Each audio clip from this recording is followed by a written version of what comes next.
नमस्कार मित्रांनो, वेद न्यूज मराठीमध्ये आपल्या सर्वांचं स्वागत आहे। आपण पाहत आहोत नांदेड जिल्ह्यातून धर्माबाद तालुक्यातील काही सरपंच संघटनेतील काही सरपंच सदस्य आणि पदाधिकारी आज या अहिल्यानगर येथील शेवगाव तालुक्यातील पंचायत समिती समोर आलेले आहेत। आपण पाहतोय सकाळपासून भव्य आंदोलन या ठिकाणी करण्यात येत आहे। शेवगाव परिसरातील संपूर्ण या भव्य चौका छत्रपती शिवाजी महाराज चौकातून आज पंचायत समिती समोर जागरण गोंधळ हा आगळा वेगळा आंदोलन करण्यात आलं। या आंदोलनामध्ये शेनगाव या पंचायत समितीतील बीडीओ धर्माबाद तालुक्यामध्ये येऊन काही सरपंचाच्या हाताशी धरून आणि काही गैरवर्तन करून आणि या ठिकाणी काही पैशाची मागणी करून असा आरोप धर्माबाद तालुक्यातील काही सरपंच संघटनेने केलेला आहे। आपण पाहतो या आंदोलनासाठी धर्माबाद तालुक्यातील 400 किलोमीटर वरून येथे नागरिक आलेले आहेत आणि आंदोलन जाब विचारण्यासाठी आले आणि त्याचप्रमाणे आज या तालुक्यातील सर्व विविध संघटनांनी आणि सरपंच संघटनेने आज या भव्य आंदोलनाला पाठिंबा दिला। खरोखरच या प्रशासनाने याकडे लक्ष देऊन अशा या भ्रष्टाचार करणाऱ्या अधिकाऱ्याला तात्काळ निलंबित करावा अशी मागणी आज या संपूर्ण सरपंच संघटनेच्या वतीने आणि सदस्यांच्या वतीने नागरिकांच्या वतीने करण्यात येत आहे। आपण पाहू शकतो या ठिकाणी सर्व सरपंच आहेत, पदाधिकारी आहेत। आपण त्यांच्याकडून प्रत्यक्ष त्यांचे काय अडचणी आहेत आपण त्यांच्याकडून जाणून घेऊया। काय नेमके विषय होते, काय मागणी? मुख्यमंत्री समृद्धी पंचायत राज योजनेमध्ये जे मूल्यांकन करण्यात आलं धर्माबाद तालुक्याचं, हे आर्थिक व्यवहारातून करण्यात असं आम्हाला वाटतं आणि 100% खात्री आहे। आणि जे शहा मॅडम इथल्या जे पंचायत समितीच्या बीडीओ आहेत ते धर्माबाद तालुक्याला मूल्यांकन करण्यासाठी आल्या होत्या।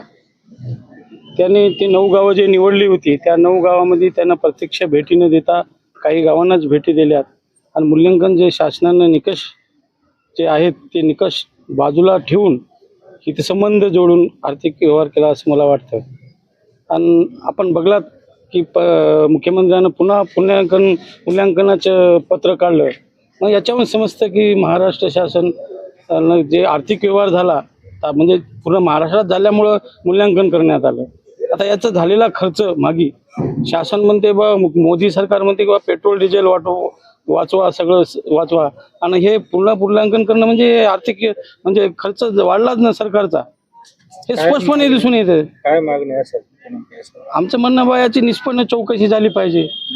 जे शहा मॅडमला आमच्या तालुक्यात जे प्रथम सेकंड काढलं त्यांची पूर्ण चौकशी झाली पाहिजे, त्यांच्यावर योग्य ती कारवाई झाली पाहिजे, त्यांचं निलंबन झालं पाहिजे अशी आमची अपेक्षा आहे धर्माबाद तालुक्याच्या वतीने।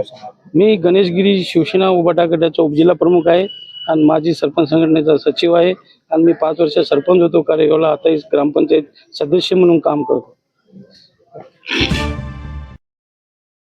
चिंचोली गावामध्ये म्हणजे शहा मॅडमनं आल्याच्या नंतर कसल्याच प्रकारचं कोणाला म्हणता हे देईना, ते माहिती देईना। ते गावामध्ये आल्याच्या नंतर कोणाला ग्रामपंचायत मेंबरला माहीत नाही, सरपंचला माहीत नाही, सोसायटी चेअरमनला माहीत नाही, कोणालाही माहीत नाही।